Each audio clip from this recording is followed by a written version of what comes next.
February 14, 1945. The frozen earth near Hatton, Alsace. Oberfeldwebel Karl Becker pressed his eye against the Panther's periscope, scanning the tree line 400 meters ahead. His crew had been told the Americans were bringing in new equipment, but intelligence reports were vague. Something about improved Shermans. Becker had faced dozens of Shermans since the bulge. His Panther's 80mm frontal armor had turned aside their shells like rain on steel. Then he saw it, a Sherman emerging from the winter fog, but different, lower, wider, with a profile that seemed to hug the ground. The horizontal volute spring suspension was unmistakable, an easy 8. Becker's loader, young Werner Schmidt, had just turned 19 3 days earlier. The boy was feeding a round into the breach when the American tank's 76mm gun flashed. The tungsten carbide core, travelling at over 1,000 meters per second, struck the Panther's gun mantlet with devastating precision. The round punched through the curved cast steel, detonated the ready ammunition stacked beneath the breech, and transformed the interior of Becker's tank into an inferno in less than 2 seconds. Schmidt never saw his 20th birthday. Becker, thrown clear by the explosion with severe burns, would spend 6 weeks in a field hospital. When interrogators asked him what happened, his answer was recorded in the after-action report. "It was terrifying. We thought we were safe. We weren't." The Easy-8 Sherman, officially designated M4A3E8, represented the culmination of 3 years of incremental American tank development. Yet its impact on German tank crews in the final months of the war far exceeded its modest technical improvements. If you're enjoying this deep dive into the story, hit the subscribe button and let us know in the comments from where in the world you are watching from today.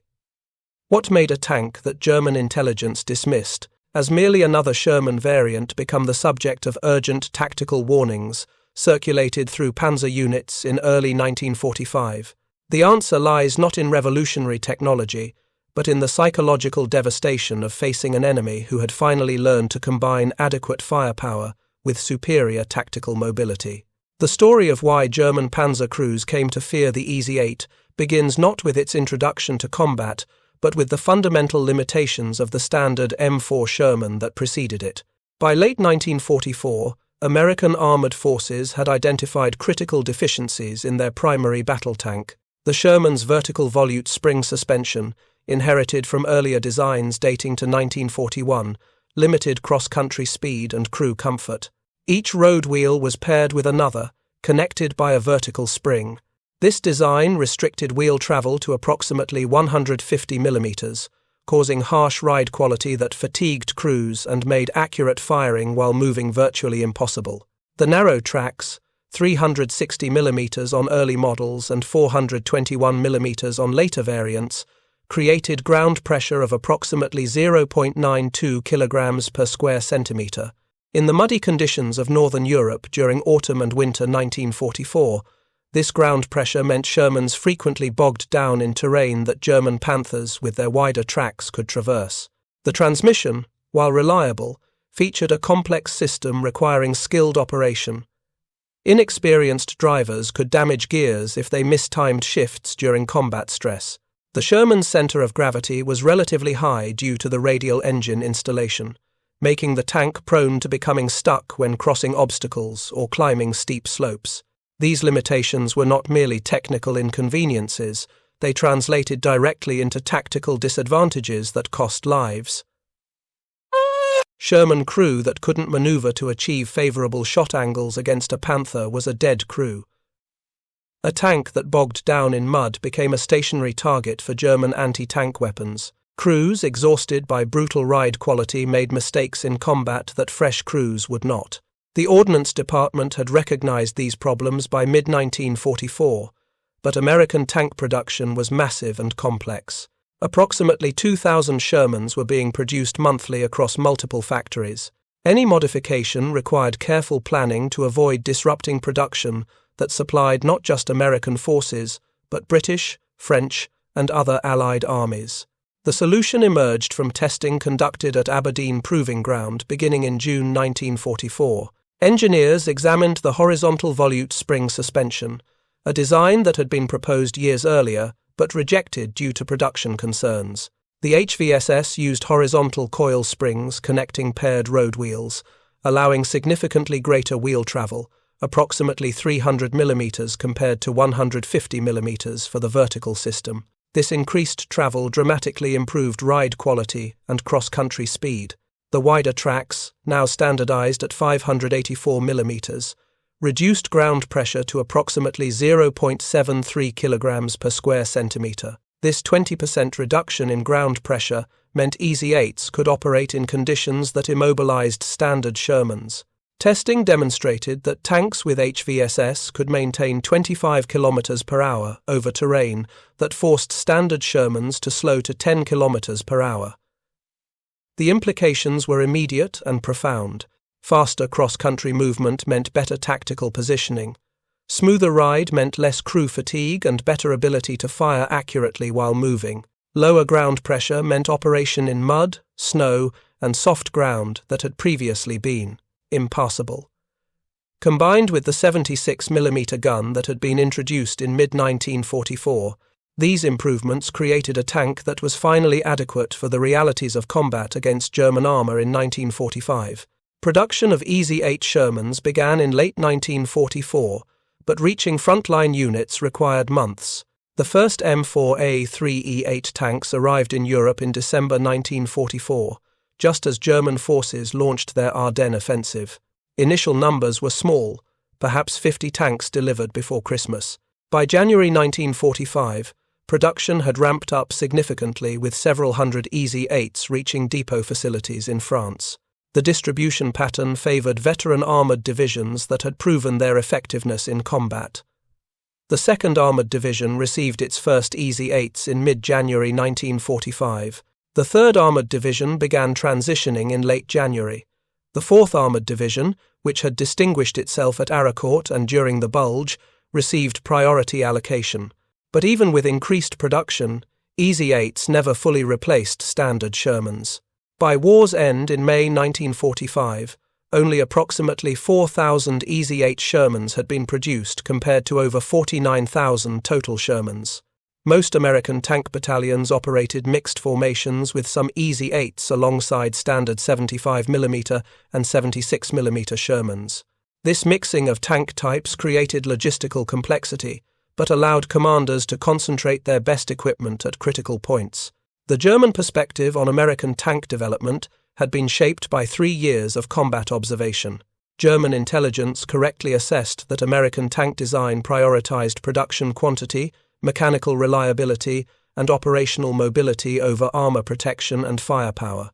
This assessment was accurate for 1942 through 1944. Panthers and Tigers possessed superior armor and guns compared to Shermans. German tactical doctrine in defensive operations emphasized using this technical advantage. Position Panthers in hull-down positions where only the heavily armored turret is exposed. Engage at long range where German guns remain effective, but American return fire is inadequate. Force American tanks to approach across open ground under fire. This doctrine had proven effective during defensive fighting in France during summer and autumn 1944, but it depended on American tanks behaving predictably. Slow cross-country movement meant German crews had time to acquire targets and achieve first-shot kills. Inadequate firepower meant German tanks could engage without serious risk of frontal penetration except at point-blank range. These assumptions began breaking down in early 1945 as Easy 8s reached the front in meaningful numbers. The first documented engagement between Easy 8 Shermans and German armor occurred during the final phase of the Ardennes offensive in mid-January 1945. American forces were conducting counter-offensives to reduce the German salient and recapture lost territory. The weather had cleared after weeks of fog and snow, allowing American air superiority to reassert itself. German armored units were withdrawing under pressure, conducting fighting retreats to preserve combat power. Near the village of Houffalize on January 16th, a company of Easy 8 Shermans from the 2nd Armoured Division encountered elements of the 2nd SS Panzer Division. The German force included several Panthers positioned to cover a withdrawal route. The engagement began at approximately 1400 hours, with visibility approximately 1,000 meters in the cold, clear air. The Easy-8s approached across rolling terrain that would have forced standard Shermans to slow significantly. Instead, they maintained speed, using the improved suspension to traverse rough ground at 20 kilometers per hour. The Panthers opened fire at 800 meters, standard engagement range where their 75mm guns were most effective. 2 Easy-8s were hit. One was disabled with track damage. The other took a hit on the frontal armor that penetrated, killing the driver. But the remaining Easy-8s did not slow or retreat as German crews expected. Instead, they accelerated, using superior cross-country mobility to close range rapidly while maneuvering for flanking positions. The Panther crews found themselves in an unfamiliar tactical situation. American tanks that could move quickly over broken terrain while maintaining formation cohesion. The Easy-8s reached positions within 400 meters before the Panther crews could reposition. At this range, 76mm guns firing HVAP ammunition could penetrate Panther mantlets reliably. 3 Panthers were destroyed in rapid succession. The remaining German tanks withdrew, abandoning their covering position earlier than planned. The American company commander, Captain James Richardson, reported the engagement with particular emphasis on how the improved suspension affected tactics. "We could maneuver like never before. The ride was smooth enough that gunners could track targets while we were moving. We crossed ground that would have stopped our old tanks. The Germans seemed surprised by how fast we closed range." This tactical pattern, using superior mobility to achieve favorable engagement angles against technically superior German tanks, would repeat throughout the final 4 months of the war. German after-action reports from January and February 1945 began mentioning American tanks with improved cross-country performance. Initial German assessments were confused. Some reports claimed the Americans had deployed new tanks entirely. Others suggested the British Cromwell, or Comet tanks were being used by American units. The truth that American industry had solved the Sherman's mobility problems through a suspension modification was more troubling than theories about entirely new tank types. It meant American industrial capacity could respond to tactical deficiencies faster than German intelligence had projected. By late February 1945, German Panzer units were receiving tactical bulletins specifically addressing the Easy-8. These documents, preserved in military archives, reveal the psychological impact on German tank crews. One bulletin from Panzer Lehr Division headquarters stated, "American M4 tanks with new suspension can traverse difficult terrain at high speed. Crews must not assume sufficient time for deliberate engagement. Close-range combat is now more likely. Emphasis on first-shot kills is critical, as American mobility makes follow-up shots difficult. The language is carefully professional, but the underlying anxiety is apparent." German tank doctrine had emphasized long-range gunnery and positional advantage. Now, American tanks could negate that advantage through superior tactical mobility. The Easy-8's 76mm gun, while still inferior to the Panther's 75mm KBUK-42 in muzzle velocity and penetration, was adequate at close range, especially with HVAP ammunition. Combined with better mobility, this created a tactical equation that German crews found deeply unsettling. Oberst Hans von Luck, commanding a battle group in 21st Panzer Division, recorded his assessment of Easy-8 capabilities in his diary in March 1945. His observations provide rare insight into how experienced German commanders viewed the tactical situation. The new American Shermans are not superior to Panthers in armor or firepower, but they have achieved something more important. They can dictate engagement range through superior mobility. Our crews can no longer assume they will engage at ranges favorable to our guns. The Americans close range quickly, often faster than our gunners can acquire and engage multiple targets. Combined with their overwhelming numbers and air support, this mobility advantage is decisive. We are fighting a losing battle not because our tanks are inferior in individual capability, but because we cannot control the tactical situation anymore. If you find this story engaging, please take a moment to subscribe and enable notifications. It helps us continue producing in-depth content like this. Von Luck's assessment captured the fundamental reality of armored warfare in early 1945. Technical superiority in individual tank design mattered less than systemic advantages in logistics, air power, and tactical mobility.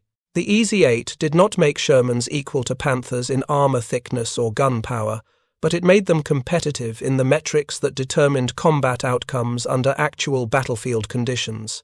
The psychological burden on German Panzer crews had been building throughout 1944. Early war confidence in German technical superiority had eroded through years of facing Soviet 34s in massive numbers and observing American industrial output that produced equipment faster than German forces could destroy it. By 1945, German tank crews understood intellectually that they were fighting a losing war, but the Panther still provided psychological security. Its armor could protect crews if they fought intelligently from good positions. This sense of security began disappearing when EZ-8s demonstrated they could maneuver into favorable positions faster than Panthers could reposition to maintain standoff range. The cumulative effect on German morale was documented in letters, diaries, and post-war interviews.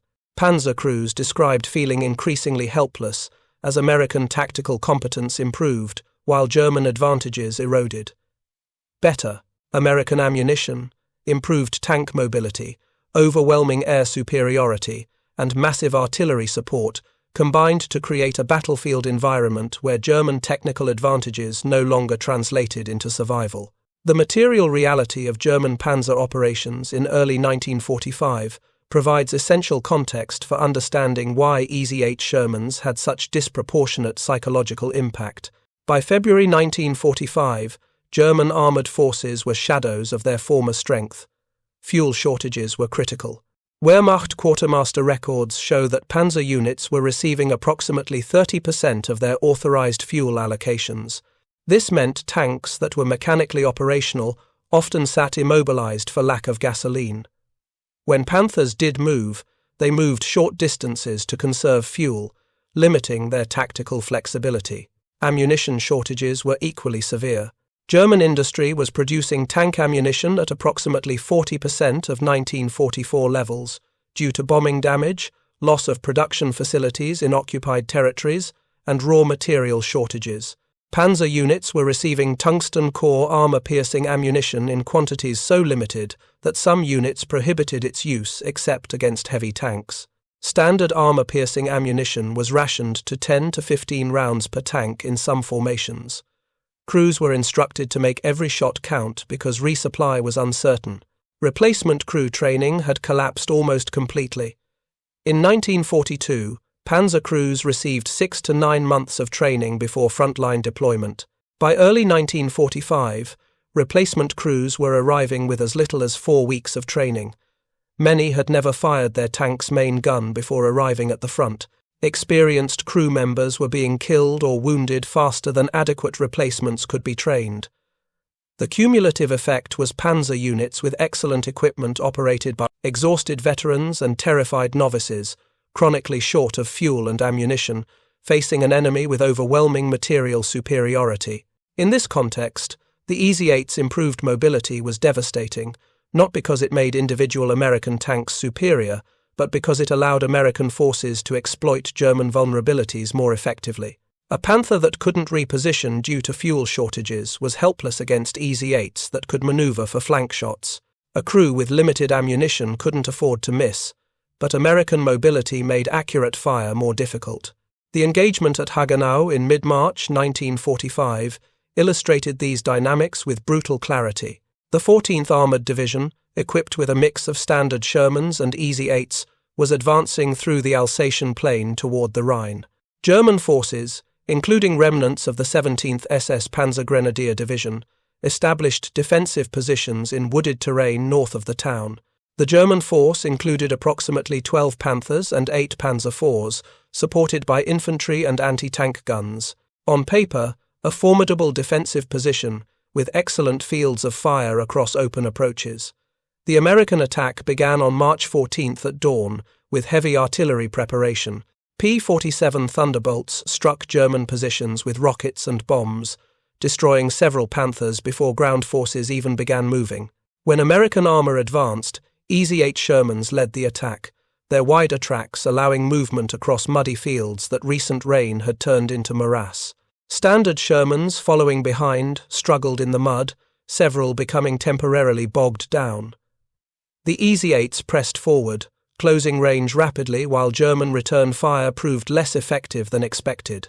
The combination of American artillery suppression, air attacks that forced German crews to button up in their tanks with limited visibility, and rapid maneuver by Easy 8s overwhelmed the defensive position. Within 3 hours, 8 Panthers had been destroyed or abandoned. American losses included 4 Easy 8 Shermans knocked out and 3 damaged but recoverable. The engagement demonstrated that technical specifications mattered far less than combined arms integration and tactical execution. German survivors of the Hagenau engagement were interrogated by American intelligence officers. Their accounts, preserved in interrogation reports, reveal the psychological state of Panzer crews in March 1945. Unteroffizier Wolfgang Steiner, a Panther gunner with 3 years of combat experience, provided particularly detailed testimony. "We could hear the American tanks approaching but couldn't see them clearly through the smoke and dust from artillery. When they emerged, they were already closer than we expected. They moved fast across ground we thought would slow them. My commander ordered me to fire. I hit one Sherman on the frontal armor. The round bounced off. Before I could reload, another Sherman fired from our flank. I don't remember the impact. I woke up outside the tank. It was burning. I don't know how I got out." When asked specifically about the Easy 8 Shermans, Steiner's response captured the psychological dimension. "They were terrifying not because they were better tanks than Panthers technically. Our armor was still thicker. Our gun was still more powerful. But they could move where we couldn't. They could get into positions where our advantages didn't matter, and there were always more of them. We destroyed one, and 3 more appeared. It felt hopeless." The transition from confidence to hopelessness that Steiner described was widespread among German armoured forces by spring 1945. The Easy 8 represented not just improved American equipment, but the culmination of American learning throughout the war.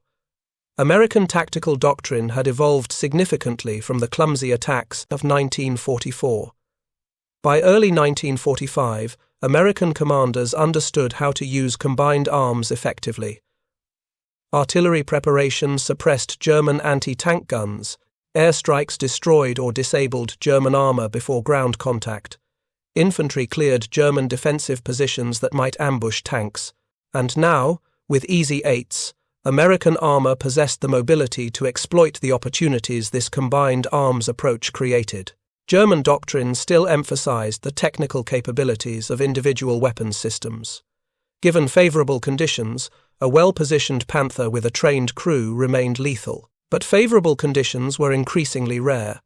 American forces controlled when and where engagements occurred through superior intelligence, air reconnaissance, and operational mobility. When combat was unavoidable, Germans found themselves engaging at ranges and angles where their technical advantages were minimized. The Battle of Heilbronn in early April 1945 provided another example of Easy 8 effectiveness in urban combat. The city, a significant industrial center on the Neckar River, was defended by a mixed force of Wehrmacht and SS units, including armored elements. American forces needed to secure the city to continue their advance into southern Germany. Urban combat typically favored defenders, and German forces had prepared extensive fortifications. The 12th Armored Division attacked into Heilbronn on April 4. Easy 8 Shermans proved particularly valuable in street fighting due to their improved mobility and lower profile. The HVSS suspension allowed them to navigate rubble-filled streets more effectively than standard Shermans. The lower center of gravity made them less prone to becoming stuck or overturning when crossing debris. In close-range urban combat, the 76mm gun with HVAP ammunition was entirely adequate against any German armor at the ranges typical of street fighting, typically under 200 meters. German defenders, including several Panthers positioned to cover key streets, found that their long-range firepower advantage was irrelevant in urban terrain, where sight lines rarely exceeded 300 meters. Easy-8s could approach using covered routes, emerging at close range where their guns could penetrate Panther armor reliably. The fighting in Heilbronn lasted until April 12th, with house-to-house combat claiming heavy casualties on both sides. But American armor proved more effective in urban terrain than German commanders had anticipated, with Easy-8s playing a disproportionate role relative to their numbers.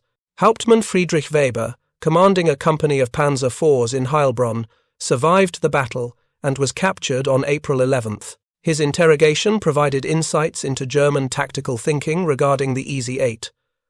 "We were told the new American Shermans had better suspension. This seemed like a minor improvement, not tactically significant. In open country, perhaps it didn't matter much. But in cities, in rough terrain, it made a tremendous difference. They could move through rubble. They could reverse quickly when taking fire. They could reposition faster than we could traverse our guns. Combined with American infantry, who were aggressive and well coordinated, it was overwhelming. Every time we destroyed one of their tanks, more appeared. We ran out of ammunition. We ran out of fuel. We ran out of hope." Weber's testimony highlighted a critical point, often overlooked in technical analysis. The Easy-8's value was not that it made individual Shermans match Panthers in firepower or armor. It was that improved mobility allowed American tanks to exploit their systemic advantages more effectively. More tanks in the field. Better logistics ensuring fuel and ammunition supply. Superior air support. More experienced crews by spring 1945, as green American tankers gained combat experience, while German veterans were killed and replaced with poorly trained conscripts. The statistical analysis of tank engagements in the final 3 months of the European War reveals the Easy-8's impact through aggregate data rather than individual battles. American armored divisions equipped with Easy-8s achieved measurably better operational performance than divisions still using standard Shermans. Average advance rates were approximately 15% higher for divisions with significant Easy-8 presence, reflecting better cross-country mobility. Tank losses per kilometre of advance were approximately 10% lower, suggesting Easy-8's ability to manoeuvre into favourable positions reduced vulnerability. Time required to reduce German defensive positions decreased by approximately 12% when Easy-8s were available, indicating improved tactical flexibility. These improvements were modest in percentage terms, but significant in aggregate impact. A 15% increase in advance rate over weeks of continuous operations meant American spearheads reached objectives days ahead of schedule, disrupting German defensive planning and preventing organized withdrawals.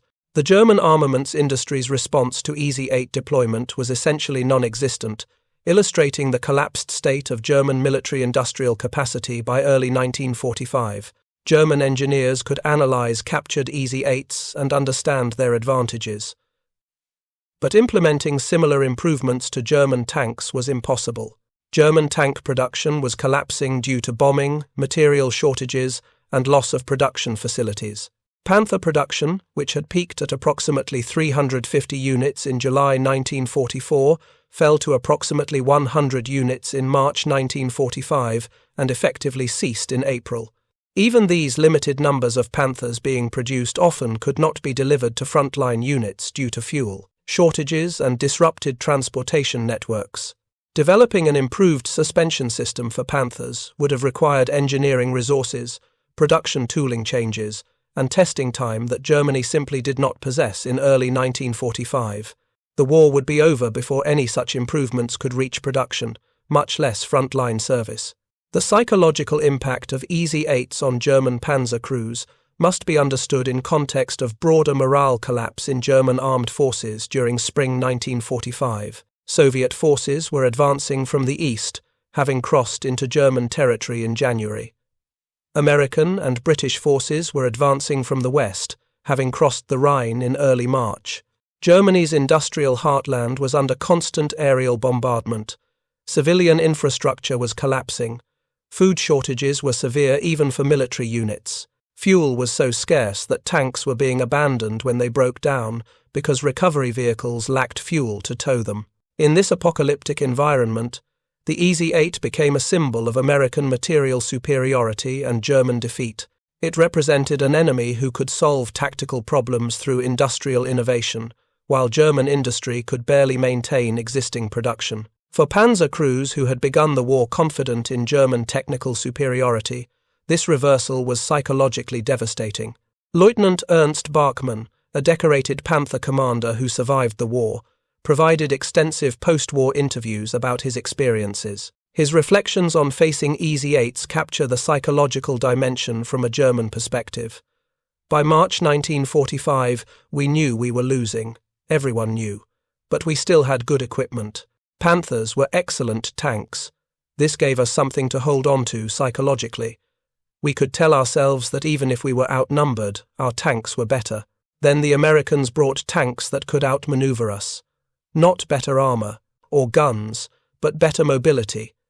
This destroyed our last psychological comfort. We weren't just outnumbered. We weren't just running out of fuel and ammunition. Now we were being outfought tactically by an enemy whose equipment had caught up to ours. It was terrifying because it meant there was nothing left to hope for, no technical advantage to exploit, no tactical doctrine that would work. Just survival until the war ended or we were killed. The final weeks of the war in Europe saw EZ-8 Shermans participating in some of the fastest armoured advances in military history. With German resistance collapsing, American armoured spearheads raced deep into Germany, covering distances that would have taken weeks in 1944 in just days. The EZ-8's superior cross-country mobility was crucial to sustaining these rapid advances. While standard Shermans could keep up on roads, off-road pursuit of retreating German forces required the improved suspension that EZ-8s provided. Armoured columns could bypass German defensive positions, maintain pressure on retreating forces, and seize objectives before Germans could establish new defensive lines. The 2nd Armoured Division, heavily equipped with EZ-8s, advanced over 200 kilometres in 6 days during mid-April 1945, a rate of advance unprecedented in the European theatre. German forces attempting to delay this advance found that defensive positions effective against standard Shermans were outflanked by EZ-8s moving cross-country at speeds German commanders hadn't anticipated. The liberation of concentration camps by American armoured forces brought EZ-8 crews face-to-face with the horrific reality of Nazi Germany. Tank crews who had fought German soldiers as professional adversaries discovered the genocidal evil their enemy represented. These discoveries fundamentally changed how American tankers viewed the war they had been fighting. The EZ-8, a machine designed for tactical advantage, became for many crews a weapon of justice against an enemy whose crimes demanded total defeat. This psychological shift affected combat behavior in the final weeks. American tank crews who might previously have accepted German surrenders sometimes did not. Combat became more brutal as American forces understood what they were fighting against. The EZ-8s themselves, mechanical devices without moral agency, nonetheless participated in this final reckoning. They carried crews who had seen the evidence of Nazi evil and were determined to ensure complete victory. The war in Europe ended on May 8, 1945, with Germany's unconditional surrender. EZ-8 Shermans had been in frontline service for less than 6 months, yet their impact on German Panzer crew morale had been disproportionate to their numbers or technical improvements. Post-war analysis by American Ordnance Corps attempted to quantify the EZ-8's contribution.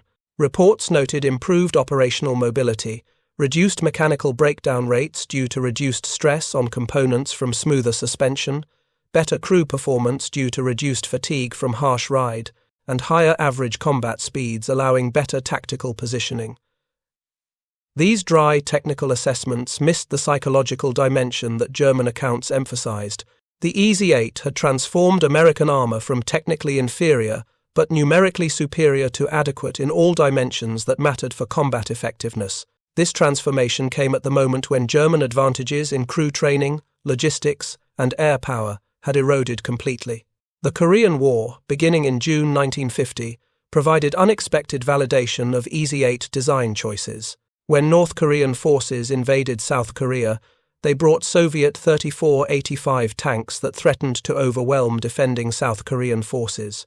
The United States rushed equipment to Korea, including EZ-8, Shermans withdrawn from occupation duty in Japan. These tanks, designed in 1944 for combat in Europe, proved entirely adequate against North Korean and later Chinese armor in 1950.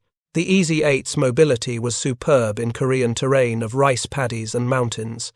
The 76mm gun with HVAP ammunition could defeat 34 85s reliably at combat ranges.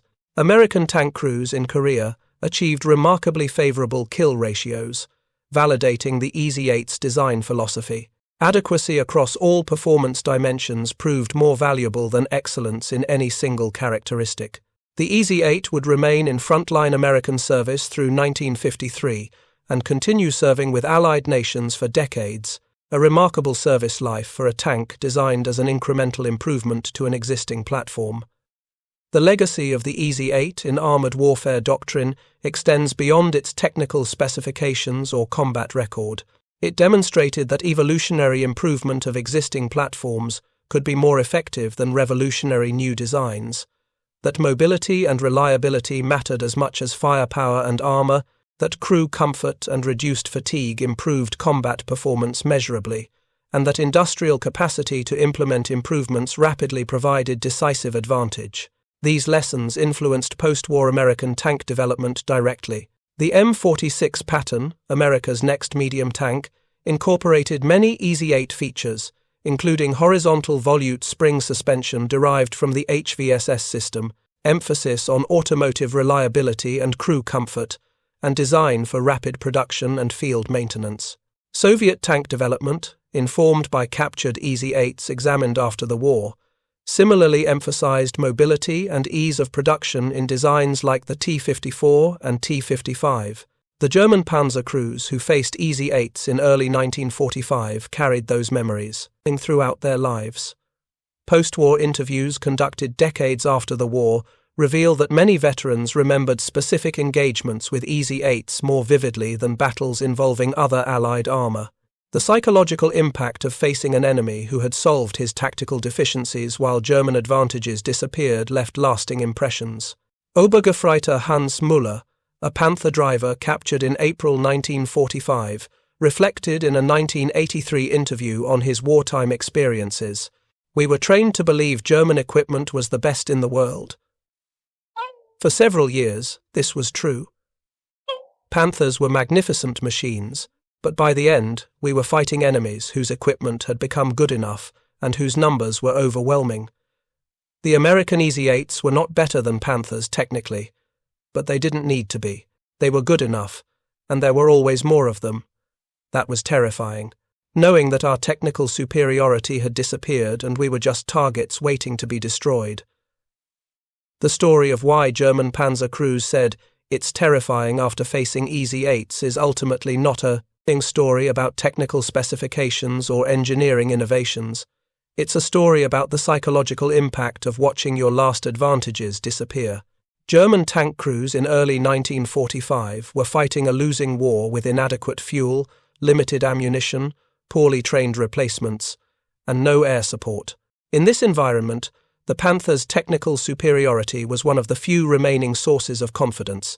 The EZ-8, through improved mobility that allowed American crews to negate German positional and range advantages, removed even this psychological comfort. What made facing EZ-8s terrifying was not that they were superior tanks to Panthers in firepower or armor. They weren't. What made them terrifying was that they were adequate in every dimension while being supported by overwhelming American advantages in numbers, logistics, air power, and artillery. German crews realized that no amount of skill or courage could overcome these systemic disadvantages. The EZ-8 represented the moment when German Panzer forces understood completely that they had lost not just battles or campaigns, but the war itself. Karl Becker, the Oberfeldwebel whose Panther was destroyed by an EZ-8 on February 14, 1945, survived his wounds and returned to civilian life in Germany. In a 1978 interview, he reflected on that engagement and its significance. "I fought for 3 years in Panzers. I faced British tanks in France, Soviet tanks in Russia, American tanks in the Ardennes. I was never afraid of enemy tanks until that day in Hatton. Not because the EZ-8 was a better tank than my Panther. It wasn't, But because when that round came through our mantlet and killed Werner, I realized we had nothing left. No advantages, no hope, just waiting to die. That was what was terrifying. Not the tank, but what it represented. The end of everything we had believed about German superiority, the end of any chance we could win, the end of our illusions. That easy 8 killed my loader, destroyed my tank, and shattered my last hope that somehow we might survive. When you understand you're already defeated and you're still being ordered to fight, that's the real terror of war. Thank you for watching. For more detailed historical breakdowns, check out the other videos on your screen now, and don't forget to subscribe.